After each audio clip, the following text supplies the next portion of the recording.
Je vais rapidement introduire les participants à cette conférence. Donc, je commencerai par notre maître d'ouvrage, Patrick Kessa, ingénieur général au CHU de Bordeaux.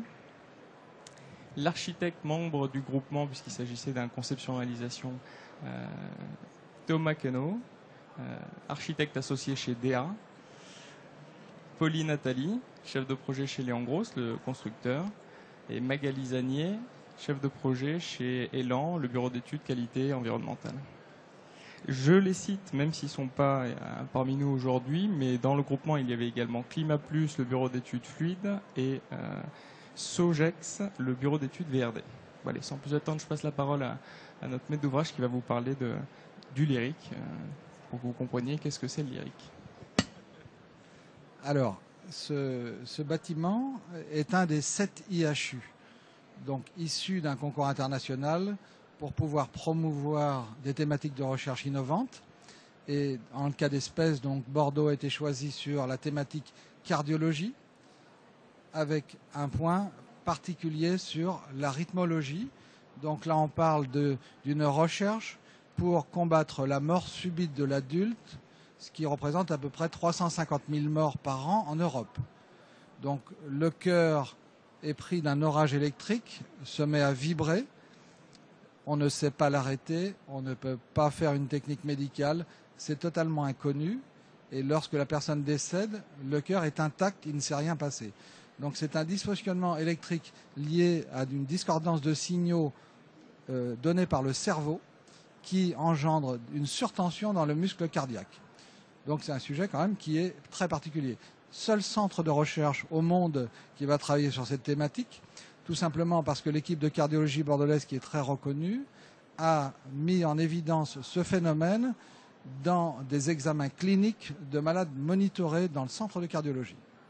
Donc ils ont réussi à faire reconnaître cette thématique comme une urgence mondiale, puisqu'on imagine 350 000 morts par an à l'échelle de l'Europe, ce que ça peut donner au niveau du monde.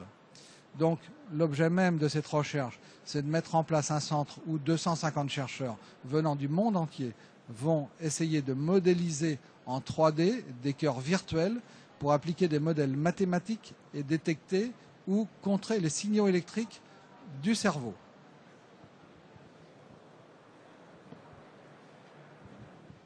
Alors, pourquoi avons-nous cherché un référentiel de certification ? Quand on dit que les chercheurs viennent du monde entier, évidemment, on est en comparaison et on est aussi en mode attractif pour des gens qui vont venir surtout du monde anglo-saxon. Donc, avoir un référentiel franco-français, ça n'avait aucun sens. Faire valider les résultats de ces recherches et pouvoir reproduire les manipulations telles qu'elles vont être faites et telles qu'elles vont donner les brevets, il fallait que les locaux soient au-delà de COFRAC, qu'ils soient certifiés et reconnus dans un référentiel international. Se poser la question entre le BRIM et le LEED, la réponse est tout de suite trouvée. On a plus de 50% des chercheurs qui viennent du Japon, d'Australie ou des États-Unis. Donc le LEED s'est imposé. Alors, cette image, pour vous montrer qu'à partir d'un programme technique détaillé donné par le maître d'ouvrage, on peut avoir une expression graphique totalement différente. Lorsqu'on a fait le pré-PDD et le PTD, après des heures de discussion avec nos chercheurs, évidemment, nous avons fait quelques logigrammes, une organisation fonctionnelle et une orientation, on va dire, géographique des espaces et de leurs liaisons. Ces traductions architecturales ont donné 4 fois la même image. Donc, vous voyez aux extérieurs et une image différente au centre. Les chercheurs, dans un premier temps, ont reconnu leur expression de besoin et leur organisation médico-technique dans les images extérieures. L'ensemble des commissions techniques ont plutôt penché sur un système regroupé, un peu matriciel, dans lequel les équipes de recherche allaient pouvoir trouver au milieu des agoras où elles pourraient discuter, échanger, travailler, puisque pour eux, la pièce la plus importante de tout le plateau, c'est la machine à café. Donc, en partant de ce principe-là, ils voyaient plutôt un système centré sur un grand espace. Et le projet choisi était totalement à l'opposé. Alors, pourquoi a-t-il été choisi ? Tout simplement parce que le site sur lequel on a posé ce bâtiment, qui est un site de 32 hectares boisé, avec des espaces boisés classés, nous donne des extérieurs et une capacité à faire une forme de campus, on va dire un petit peu à l'américaine, anglo-saxon, dans lequel les gens vont pouvoir sortir à l'extérieur et avoir peut-être même de quoi poser des bureaux autant dehors que dedans. Or, quand on est dans un système centré, on va poser des bureaux au milieu.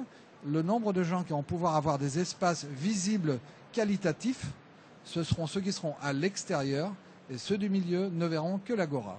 Donc voilà pourquoi le projet du milieu, qui était un petit peu contre-productif, on va dire, par rapport à nos schémas indicatifs du PTD, a été choisi.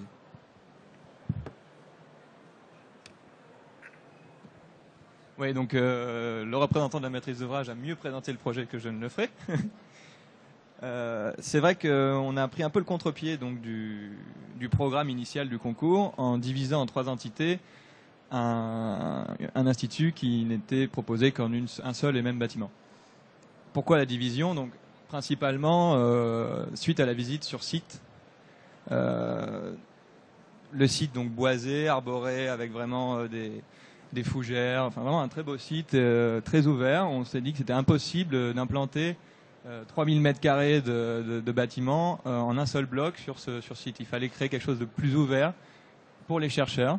Et ces ouvertures, donc cette division en 3 bâtiments est à la fois liée au site, et après une réflexion et lecture du programme, il y a 3 entités fonctionnelles qui se distinguaient. La première, donc à droite, le plus gros bâtiment, c'est le bâtiment de laboratoire et de recherche. Au milieu, le bâtiment plus haut sur 4 niveaux, c'est un bâtiment de bureau, et à gauche, le bâtiment de fonctionnalité d'accueil du public avec un amphithéâtre, des salles de conférence. Donc 3 entités distinctes qu'on a voulu étaler sur le site, redonner de la lumière à chacun de ces espaces et redonner une connexion avec l'extérieur. Cette division, donc à la fois esthétique, fonctionnelle, mais aussi économique, puisque le bâtiment, un bâtiment de laboratoire, on a des hauteurs de niveau qui sont à 3,80 m, 4 mètres par niveau. Des bureaux, on est plutôt sur du 3 mètres, 2,80 m. Donc du coup, il y a vraiment une optimisation des coûts constructifs, des hauteurs, mais aussi de la thermique, puisque le bâtiment de laboratoire est beaucoup plus épais. On a des services au centre qui nécessitent moins de lumière par rapport à l'intensité de lumière qu'on peut avoir sur des bureaux. Donc voilà, c'était vraiment une prise de position de notre part par rapport à tous ces points, donc programmatique, paysage et fonctionnel. Pour relier ces 3 bâtiments, on a mis en place donc des galeries qui sont des espaces de déambulation dans lesquels les chercheurs se rencontrent. Donc c'est ce qui est symbolisé ici en jaune, ce qui est aussi en structure bois. Donc les 3 entités principales sont en structure béton, avec la pérennité que l'on connaît, et en structure bois, tout ce qui est du flux, de la circulation, de la détente. Voilà, donc à la fois une distinction aussi par les matériaux. Pour en venir aux matériaux, mais on développera ça un peu plus tard, mais le choix était de travailler sur un bâtiment low-tech qui soit pas expansif et expressif par des nouveaux matériaux de brise-soleil orientable, des choses comme ça. C'est pas une accumulation d'aluminium ou de bardage, voilà. Ce sont des bâtiments en béton brut, avec du bois brut. Voilà, on voulait quelque chose de très expressif et qui est une architecture qui nous ressemble et que le CHU aussi a beaucoup appuyé avec nous parce qu'on a réussi à faire passer les bétons apparents dans les bureaux, de travail sur l'inertie justement parce que tout ça est justifié. Donc voilà, on a été bien appuyé à la fois par Léon Gross sur ces choix-là et aussi par la maîtrise d'ouvrage qui est assez un peu inhabituelle mais qui démarque du coup, le projet se démarque par rapport aussi à ceux de nos concurrents. Et voilà, c'est tout ce que j'ai à vous dire. Je passe la parole à Léon Gross. Non. Merci Thomas. Alors maintenant qu'on a compris ce qu'était le lyrique, on va essayer de se rappeler quand même ce que c'est que le Lean. C'est pas évident pour tout le monde. Alors le LEED, donc c'est une certification américaine qui est gérée et instituée par l'USGBC, qui a été créée en 1999. Tous les échanges que l'on réalise sont réalisés via une plateforme site internet américaine. Tous les échanges sont en anglais. L'ensemble des justificatifs à fournir le sont également. Les objectifs premiers de la certification LEED sont vraiment la réduction des émissions de CO2, donc avec un fort potentiel sur tout ce qui est performance énergétique, et la valorisation des déchets. On crée des déchets, le but c'est derrière d'avoir un tri sélectif, quelque chose de valoriser au maximum les déchets qu'on peut créer.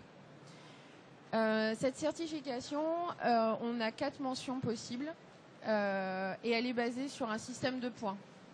On réalise l'exigence, on prend en compte le crédit, on a un certain nombre de points. La base, donc pour être certifié à minima, il faut avoir 40 points sur les 110 qui sont proposés dans l'ensemble de la grille de points. Donc les différents niveaux, donc Silver, Gold et Platinum, et pour l'opération du Lyric, on a atteint donc le niveau Gold, 3e niveau.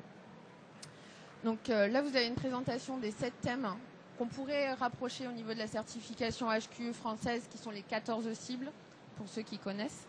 Donc le premier thème, donc un site durable, mise en valeur du site, qui a été très important dans le cadre de ce projet, par rapport au choix de la maîtrise d'ouvrage sur l'implantation du projet.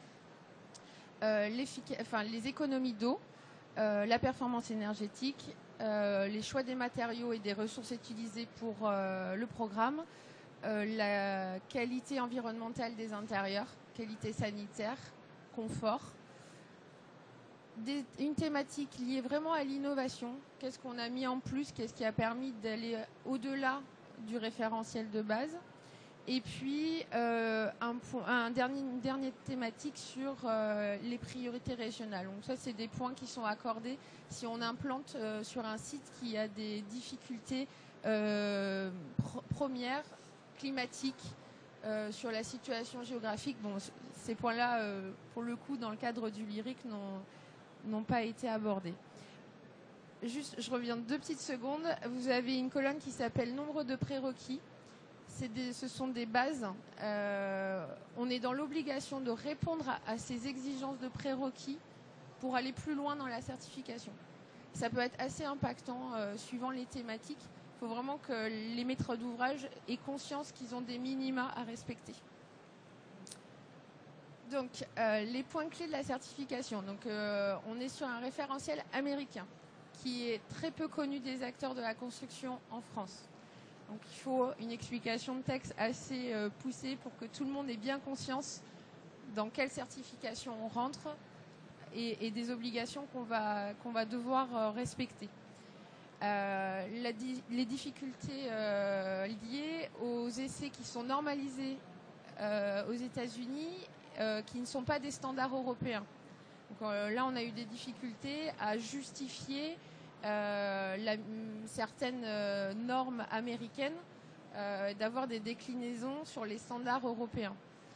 Alors, on travaille avec l'USGBC pour justement avoir des paliers pour gérer ces problématiques-là, mais tous les sujets ne sont pas levés. Il y a également toute la partie labellisation, fournisseurs industriels. Les labellisations européennes ne sont pas forcément celles qui sont attendues par les Américains. Donc une difficulté à trouver des produits qui répondent de façon globale et entière à l'ensemble des demandes que fait le référentiel. Et le dernier point qui nous semble vraiment, mais un des plus importants, c'est vraiment d'impliquer toute la chaîne d'acteurs du projet de construction, que ce soit du client, de la maîtrise d'ouvrage, avec son implication, sa volonté d'aller certifier un projet avec un niveau de certification qu'il a conscience, les concepteurs avec l'intégration de leurs solutions adaptées, la partie construction, où il faut vraiment qu'il y ait un suivi tout au long de la construction, de ce qu'on met en œuvre, de tous les équipements, toutes les fiches techniques, les matériaux, tout a été regardé à l'avancement.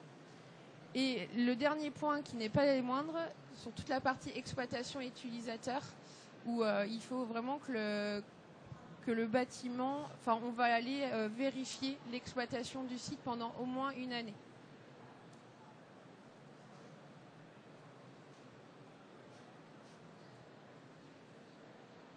Mon micro qui ne marche plus. Alors quelle solution on a mis en place sur le Lyric pour répondre donc à tout ça? Alors sur la première thématique qui est le site durable, l'idée c'est de valoriser les stratégies qui minimisent les impacts sur les écosystèmes et les ressources d'eau. Donc on a plusieurs crédits et un prérequis qui est très important, pour cette thématique qui est la prévention des pollutions lors de la construction, de l'acte de construire. Donc là, Léon Gross nous a permis de valider ce prérequis en mettant en œuvre donc une charte chantier propre plus poussée que ce que l'on peut faire actuellement dans la construction et en mettant en œuvre des systèmes de prévention pour assurer le zéro dans le cas possible, le zéro pollution du site pendant la construction. Les différents crédits qu'on peut, les 8 crédits qu'on peut avoir en dessous, si on a à en mettre en valeur, le choix du site, bien entendu, c'est un des premiers critères. Et les moyens de transport alternatifs, la mise à disposition de moyens de transport alternatifs qui nous a permis de gagner des points. Du coup, là, on a envie de se tourner vers notre maître d'ouvrage et le remercier d'avoir choisi le bon site. Alors, le choix de l'établissement, puisque c'est un de nos établissements, était tout tracé, puisque c'est l'endroit où nous faisons de la recherche clinique. Le bâtiment que vous voyez en forme de V à gauche, donc c'est une plateforme d'innovation biomédicale dans laquelle on a à peu près 250 chercheurs qui travaillent sur les thèmes des biomatériaux. Et donc l'idée, c'était de se raccrocher sur ce bâtiment-là, puisque à l'issue des recherches, on imagine que les nouveaux biomatériaux pour réparer le cœur et pour pouvoir traiter les dysfonctionnements électriques seront issus de la collaboration entre les deux plateformes technologiques. Alors c'est vrai que ce grand site boisé qui est en dessous de cette plateforme, c'était un espace boisé classé que nous avons déplacé sur le site. Donc c'est possible. On a mis 12 mois à déplacer l'espace boisé en faisant une gestion, on va dire, raisonnable dans le cadre du PLU avec la DDTM, toutes les études au niveau donc de ces formalités administratives qui sont un petit peu comme une course de haies sans fin, puisque plus on avance, plus les haies sont hautes et nombreuses. Mais quand même, on y arrive. Avec la volonté, nous avons aussi à passer cette affaire. Le site est bon, mais je pense que avant ça, à partir du moment où on s'engage et qu'on choisit de prendre un... Votre attention, s'il vous plaît, mesdames, messieurs, nous vous informons que l'allocution de M. Bruno Le Maire débutera à 11h50 en salle concerto. Merci. Donc nous avions l'accord du maire pour faire ce projet, donc ça a bien servi. Mais il ne s'appelle pas Bruno à Pessac, il s'appelle Franck. Et donc en fait, dans ce choix, il faut bien voir que le maître d'ouvrage va d'abord s'interroger sur est-ce que c'est possible d'obtenir un référentiel ? C'est-à-dire est-ce que l'analyse du site, est-ce qu'un peu comme on fait un pré-PTD, est-ce qu'on peut faire un pré-chiffrage dans la liste des critères pour voir si on est capable de le faire ou pas. C'est quand même très très très important. Parce qu'au-delà de la volonté, le fait qu'on mette en route un système qui va permettre à chacun de se sentir concerné dans la certification, dans le choix, et c'est quand même un petit peu, on va dire, tendu par moment, le choix du site peut se faire autant en ville qu'à la campagne, mais encore faut-il évaluer la capacité du site à entrer dans un processus de certification aussi exigeant que le LEED, mais qui peut apporter, à mon avis, beaucoup plus que les autres référentiels, parce que dans notre sujet, on a à peu près 5000 m² de plateaux techniques de recherche, des blocs opératoires, 4 IRM, des labos P2, donc on a quand même de la technique qui est très présente, et les autres référentiels de certification ne prennent pas en compte ces secteurs techniques. Donc on l'a vu, le choix du site était indispensable pour la certification. On voit qu'on peut obtenir 26 points sur ce thème. Le choix du site nous a donc offert 6 points facilement, j'ai envie de dire. Et nous avons voulu compléter ce thème avec la mise en place d'une offre de transport alternatif complète. Donc on bénéficiait des transports en commun à proximité. Les lignes de tramway étaient en construction pendant la construction de notre bâtiment. Et nous avons rajouté dans notre projet des places équipées pour les véhicules électriques, ainsi que, ça peut paraître tout bête, mais un abri à vélo et une salle de bain pour les chercheurs courageux qui viennent en vélo au travail.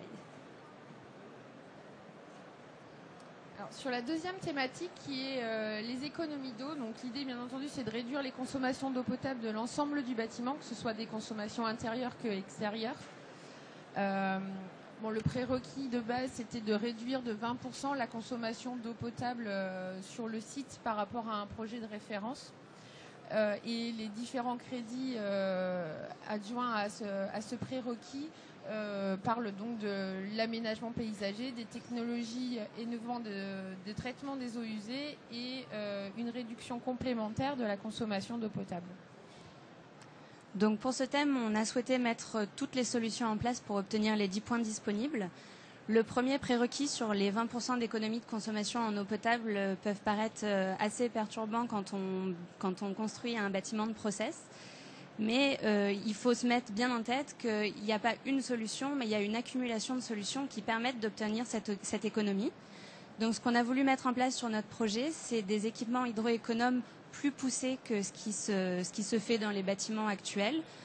Quelques exemples très rapidement. Les WC, les doubles chasses sont des 2,6-4 litres à la place des 3-6 litres qu'on met habituellement. Ça paraît un détail, c'est anodin et pourtant ça permet d'accumuler une économie d'eau potable. On a également mis en place des urinoirs sans eau qui se développent aujourd'hui en Europe et des limiteurs de débit. On peut parler des limiteurs sur les douches où on a atteint 5 litres minute au lieu du 8 litres minute qu'on obtient de manière standard sur les douches dans des bâtiments certifiés LEED. Pour compléter notre offre, on a également souhaité réutiliser l'eau pluviale des toitures et on a mis en place une cuve de récupération pour alimenter les chasses d'eau. Et l'architecte nous a permis également de prendre le parti de l'aménagement extérieur en plantant des espèces végétales rustiques qui demandent peu d'entretien et peu de besoins en eau potable, comme les espaces verts de type prairie qui en plus amènent une touche colorée très sympathique. Donc l'accumulation de ces systèmes nous ont permis de cumuler des points et nous sommes allés jusqu'au crédit 3, la réduction complémentaire de consommation d'eau. On a réussi à obtenir une économie de 50% d'eau potable sur ce projet par rapport à un bâtiment de référence. Alors, la thématique d'après, c'est l'énergie, un des plus gros sujets portés par le LEED, qui est d'optimiser la performance énergétique de l'ensemble du bâtiment. Alors, on a 3 prérequis à cette thématique. Le premier, c'est la mise en place d'un commissioning manager, une personne experte en énergie qui va venir vérifier la mise en service des équipements à la fin de l'opération. C'est un prérequis qui est assez novateur, on va dire, qui est de plus en plus mis en valeur au niveau des différentes certifications, mais qui est très porté par le LEED.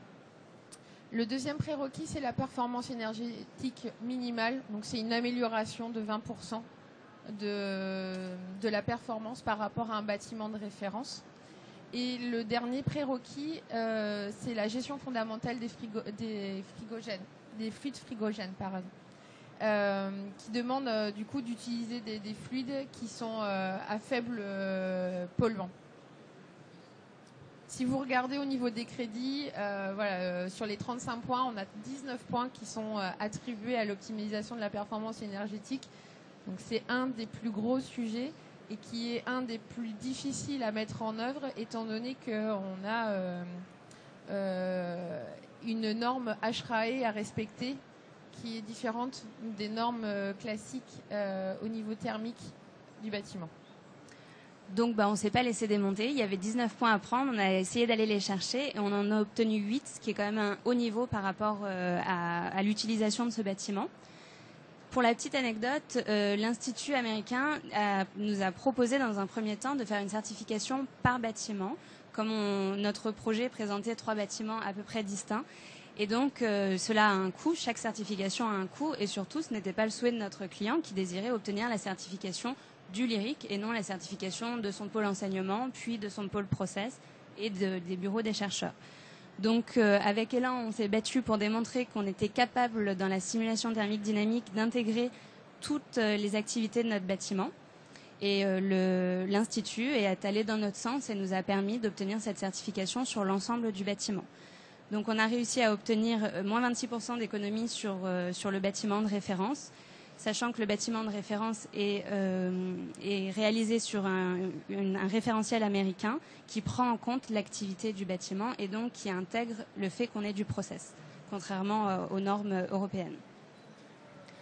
Donc pour optimiser la performance énergétique du bâtiment par rapport à l'utilisation même des locaux, on s'est surtout appuyé à créer une enveloppe thermique exemplaire. Et donc on a mis en œuvre notre procédé Léon Gross lisse au voile qui peut s'apparenter à un prémur isolé coulé en place.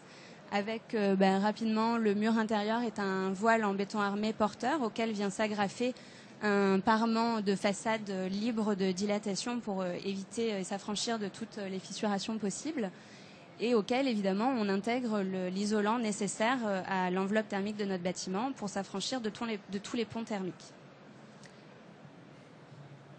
Dans ce thème énergie, on parle également de l'optimisation et de l'amélioration de la gestion des fluides frigorigènes.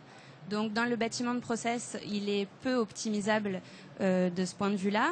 Par contre, sur le reste du bâtiment, nous avons pris le parti de réduire les zones climatisées.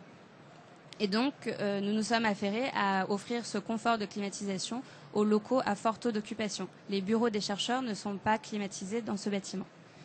C'est un choix. Voilà. C'est un choix qui a été validé par le maître d'ouvrage. Et donc, tous les locaux qui, eux, sont réfrigérés sont équipés d'équipements à fluide frigorigène à ODP nul, avec peu de risques avec un risque nul d'ailleurs, de pollution de l'atmosphère. Comme je l'évoquais tout à l'heure, donc il y a un prérequis qui est la mise en place d'un commissioning manager. Sur le lyrique, la maîtrise d'ouvrage a voulu aller un peu plus loin en désignant un commissioning manager dès la phase de conception, qui a fait un plan de commissioning qu'on appelle, qui a permis à Léon Gross de donner à l'ensemble de ses sous-traitants CVC la liste des essais, des normes à respecter et des tests à réaliser tout au long de la mise en place des équipements sur le site. Ce commissioning manager est intervenu donc en conception, tout au long de l'exécution, à la mise en service de l'ensemble des équipements et va également réaliser une mission sur une année pour le suivi d'exploitation. Dans la phase de suivi d'exploitation, il y a la mise en œuvre d'un plan de vérification et de contrôle qui, grâce à la mise en place de compteurs selon les usages et selon les zones, va nous permettre d'identifier les consommations réelles du bâtiment et de voir le décalage avec les consommations qui ont pu être qui avaient été annoncées en conception. L'idée étant de proposer des actions correctives, des actions d'amélioration, soit sur la maintenance des équipements et leur mise en service, soit également sur le bon usage des utilisateurs. Parce qu'on sait aujourd'hui que les problèmes de surconsommation qu'on peut voir sur les bâtiments sont à 50% liés à l'usage qu'en font les utilisateurs. La thématique suivante, c'est le choix dans les matériaux et la prise en compte des ressources. Le prérequis principal, c'est la mise en place d'équipements de tri sélectif à la source. Donc on a mis donc des poubelles de tri au niveau de chaque bureau, chaque zone, et on a une grosse zone de tri des déchets de gestion générale de l'ensemble du site. Ça, c'est un prérequis que demandait le lead, pardon. Pour la partie matériaux, on a plus mis en valeur les matériaux régionaux. Je mets des guillemets sur régionaux.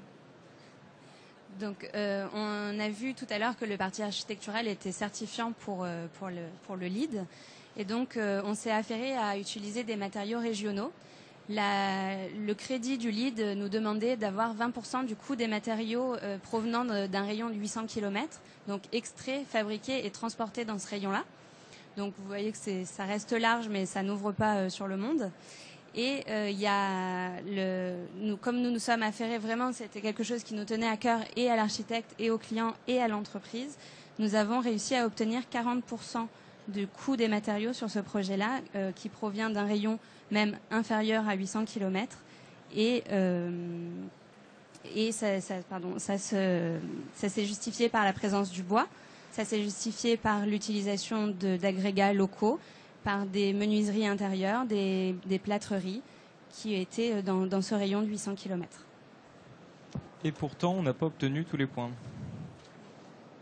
Alors, on peut dire peut-être pourquoi, c'est intéressant de le rappeler. Et pourtant, on n'a pas obtenu tous les points parce que, comme le disait Magali tout à l'heure, au niveau de la certification, on parle de labels.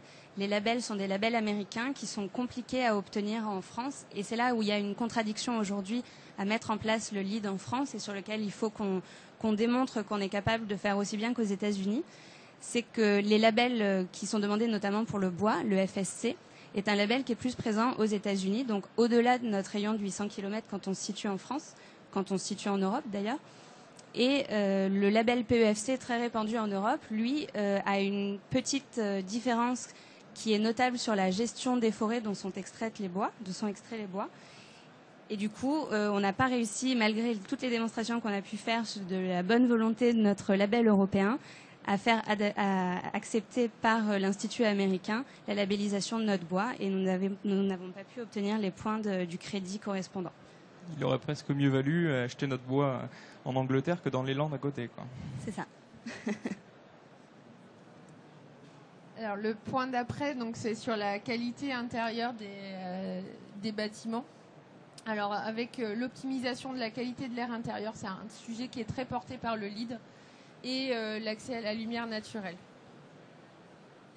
Alors dans les prérequis de cette thématique, on a donc une performance minimale en matière de qualité de l'air intérieur. On va aller chercher des sujets qui sont inhabituels pour les constructeurs français sur les débits d'air en fonction des usages qui sont supérieurs à la réglementation française, donc qui sont très compliqués à mettre en œuvre et qui sont énergivores. Donc à mettre en balance avec la performance énergétique du bâtiment qui prend en compte le process, il ne faut pas l'oublier. Et un prérequis qui fait toujours un peu sourire, mais sur le positionnement des zones fumeurs, qui doivent être éloignées des sas d'entrée et des zones de prise d'air neuf. Ça, c'est une préoccupation nord-américaine. Très américaine. Du coup, au niveau des différents crédits suivants, on peut parler donc de la conception des systèmes de chauffage, parce que l'idée c'était donc on a minimisé la climatisation dans les zones qu'on considérait non nécessaires, tout en regardant avec un point de détail sur le calcul du PMV-PPD. C'est un calcul qui est très anglo-saxon et qui permet de vérifier que dans chaque local, le confort est adapté.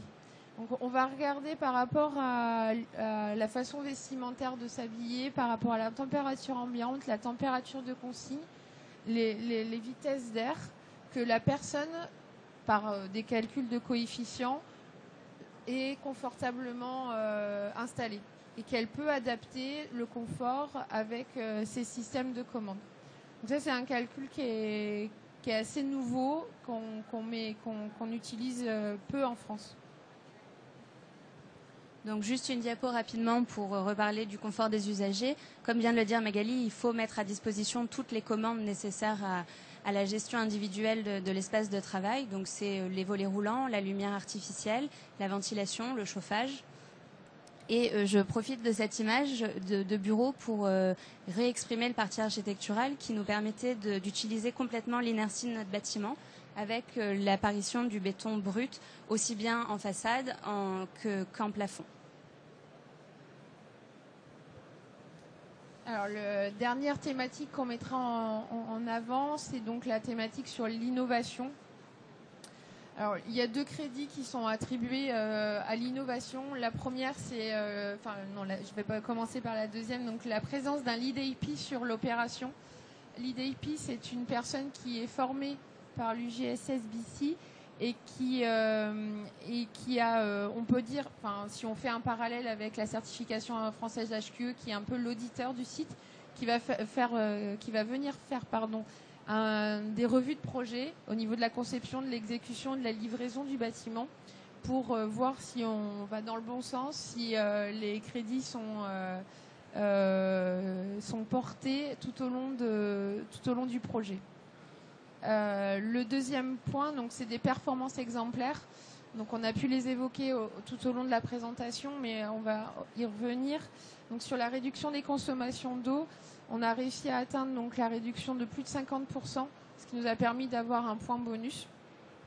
Et puis sur la présence d'espaces verts, le choix du site par le maîtrise d'ouvrage sur un site très arboré nous a permis d'obtenir un point assez facilement d'exemplarité sur les pourcentages d'espaces verts à proximité du site.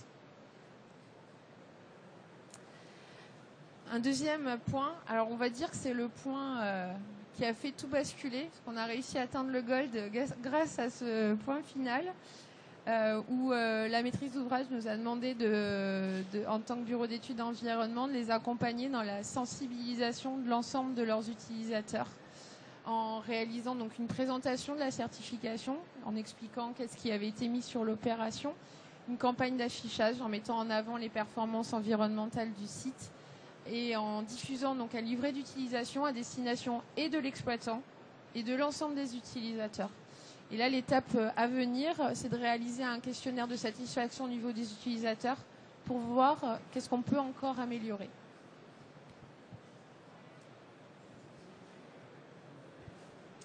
Quel résultat au final? On va s'amuser à regarder ce tableau avec ce qui était demandé, ce qu'on a visé et ce qu'on a obtenu. On va voir qu'il y a quelques petites différences. Je vais essayer de faire vite. Donc le tableau peut impressionner, mais c'est juste la conférence aujourd'hui, c'était pour vous faire un retour d'expérience sur cette certification. Donc en toute transparence, on vous met les points qu'on avait visés dès la phase concours et les points qu'on a finalement obtenus. Donc tout de suite, je mets l'accent sur le fait qu'on en avait visé 68 et qu'on en a obtenu 60 pour être gold.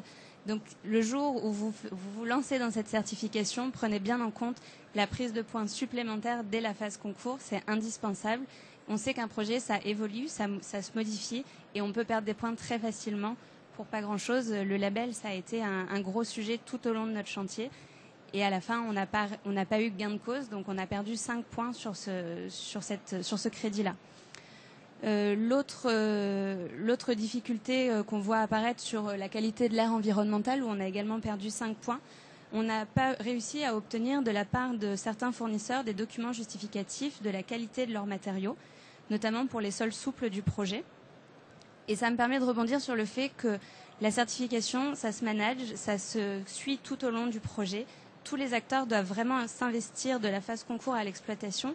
Et on ne doit pas mettre de côté cette certification juste en la contractualisant avec nos entreprises sous-traitantes. Il faut vraiment s'assurer qu'elles ont la capacité de répondre à cette exigence qui est forte et qui est quand même nouvelle en Europe. Et du coup, certains documents sont très compliqués à obtenir. Donc, ça à prendre en compte dès le début. On vous conseille de prendre 10 bons points d'avance si vous vous lancez dans l'expérience. Allez, en guise de conclusion, quelques chiffres. Et un qui nous semblait important, c'est le prix au mètre carré, compris honoraire, je le précise quand même parce que ça alourdit un petit peu la note. On était en conception-réalisation, donc il faut prendre ça en compte. 2145 € mètre carré pour du laboratoire avec 2/3 des surfaces qui sont dédiées à cette activité. Ça nous semble... je ne vais pas aller jusqu'à bon marché, mais ça nous semble être un challenge relevé en termes de maîtrise des coûts. Mais je laisse le maître d'ouvrage nous le confirmer. Alors c'est vrai que le choix d'entrée de jeu du mode conceptualisation était volontaire, d'abord parce que le délai était très court, qu'on ne pouvait pas se permettre un dépôt de bilan d'une entreprise et de bloquer l'opération. Ça permettait de cumuler l'intelligence de l'équipe de maîtrise d'œuvre au complet, c'est-à-dire le bureau d'études, l'architecte et le bureau d'études de l'entreprise, que les coûts ont été tenus, avec en plus cette particularité, puisque le fait de découper en 3 le projet, nous avions des coûts très bas sur la partie bureau chercheur, donc on avait un HLM de chercheurs qui nous a pas coûté très cher. C'était un peu un coffrage tunnel où on mettait des chercheurs. Après, on avait une partie renseignement un peu plus qualitative. Et puis un plateau technique complet quand même, qui est un plateau technique qui est lourd, qui est cher, qui est techniquement élaboré. Et donc, l'ensemble, on va dire que si on le moyennait hors honoraire, on est aux alentours de 1800 € hors taxes, travaux, dans un délai donc d'environ 18 mois de construction. Donc c'était un challenge. Les équipes devaient commencer à fonctionner rapidement. enfin, quand on dit 16 millions d'euros, ça représente pour moi, maître d'ouvrage, 25 millions d'euros, toutes dépenses confondues, environnées, et c'est 25 millions d'euros d'équipement. Donc c'est quand même un projet de 50 millions d'euros au total. Hein. Donc je peux juste un mot de conclusion en disant quand même que le fait de s'engager dans une certification, ça permet de tenir tout le monde. C'est-à-dire en conception, en équipement, en choix de matériaux, tout le monde est obligé de faire attention. On ne peut pas dire on verra à la fin et on va voir ce qui se passe. Donc c'est un combat quotidien qui a été passionnant, qui a été rude, mais on y est arrivé. Maintenant, on est disponible pour répondre à toutes vos questions. Je vais même me lever ou vous passer le micro, c'est gentil, merci.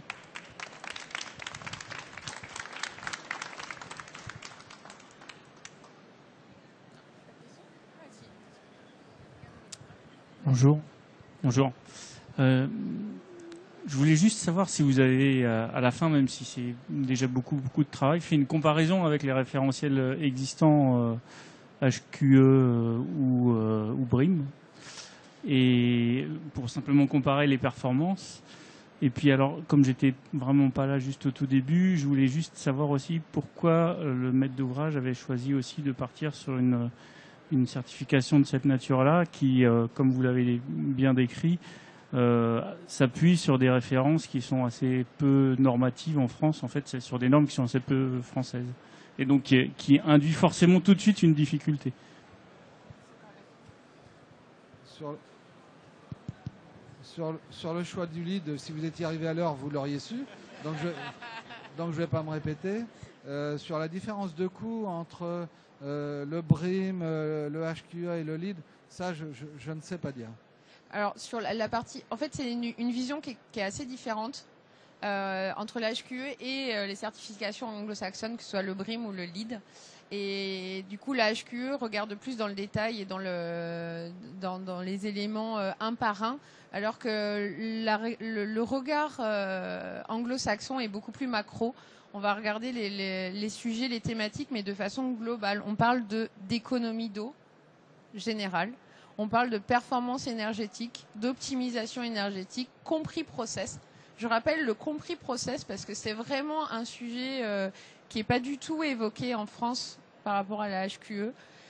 C'est vraiment une thématique qui est complexe à prendre en compte et à intégrer. Et j'ai trouvé que alors du coup, le niveau de performance environnementale à moins 26%, il ne fait pas rêver quand on le voit écrit sur un document environnemental. Mais dans la réalité, on prend le process en compte. Donc c'est complètement différent par rapport on ne peut pas le mettre en regard d'une performance environnementale thermique HQE ou BRIM pour ce côté-là. Et puis le choix, je rebondis juste, c'est le LEED parce qu'il y a un côté international qui est beaucoup plus ouvert que sur le HQE qui démarre sur l'international ou que le BRIM qui est très quand même européen.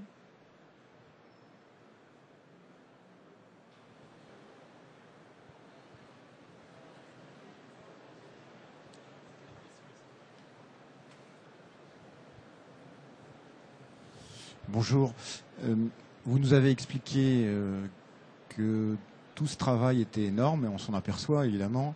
Est-ce que vous l'avez mesuré? Est-ce que par rapport à un projet standard, la plus-value d'énergie, enfin de temps, et évidemment de travail qui a été mis en place, c'est quoi? C'est une personne à plein temps, 2 personnes à plein temps? Vous le mesurez comment? Parce que demain vous retournez à faire vous avez une expérience maintenant. Oui. Alors ce sont des personnes d'abord engagées. Tous les acteurs doivent être conscients qu'on va leur demander d'être engagés, d'être dans la certification. De mon point de vue, bureau d'études environnement, ça relève de l'implication et de l'engagement de tous les acteurs. Mais vous ne l'avez pas quantifié pour le moment, vous ne savez pas ce que ça représente, quoi. Non, on n'a pas ce retour d'expérience financier pour le moment. Par contre, ce qu'on peut dire, ça ne peut pas être une seule personne, comme vient de le dire Magali. On a forcément un manager de cette certification qui était en l'occurrence notre bureau de qualité environnementale. Mais on répète, tout le monde doit être investi dans cette certification. C'est indispensable. On ne peut pas confier ça à une seule personne et avoir un sujet transversal géré uniquement par quelqu'un qui ferait pilote. Ça ne suffirait pas. Oui, je me doute, il y a plein de calculs dans tous les sens, de différentes ingénieries. Donc, pour le maître d'ouvrage, on ne peut pas dire qu'on ait mis quelqu'un en particulier. Par contre, si on quantifiait le nombre d'heures de discussion que nous n'avons pas eues à la fin sur la mise en route, sur la certification des installations, sur le bon fonctionnement, sur ces discussions byzantines qu'on a souvent sur le respect du cahier des charges, de la rigueur à mettre en place sur les fiches techniques, sur le choix des matériaux, des matériels, je pense qu'on a économisé du temps. merci.